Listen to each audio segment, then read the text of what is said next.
curved fingers or not curved fingers, how to handle it with a toddler. Okay, so piano players do play with curved fingers. There's a lot of muscle development that goes into the way piano players actually play. So I'm going to tell you what it is in a nutshell. Essentially, it's not just curved fingers. Everything is pushing up. Like when we play on the keys, our palm is up. Essentially, if I let him, I could let my toddler drive his Hot Wheel car underneath my tunnel, and my top knuckles are straight with my forearm. A lot of people think it's like this. Nope, not at all.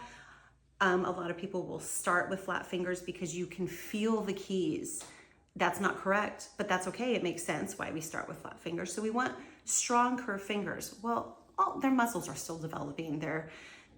So it's unrealistic and unfair of us to expect to have curved fingers. The other thing we have to remember is that when they're on the keys, depending on what kind of piano you have, they have a weight to them. It requires pushing, it requires muscle.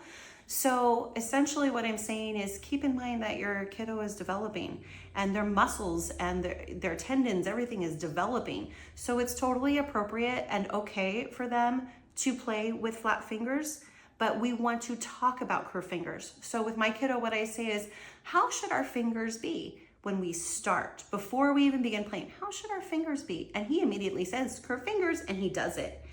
As the activity or the song that we're doing that he's playing carries on, as concentration takes over, the fingers will flatten. Don't worry about it.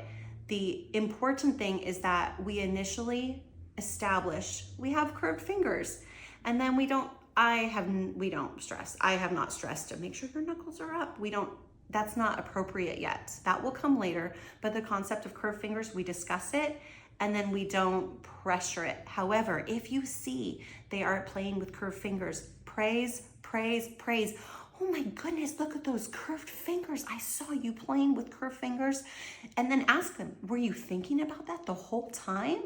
And they might say yes, and then praise, praise, praise, because that focused attention to detail while they're doing something else, that is what grows the brain and does all of the work that we want.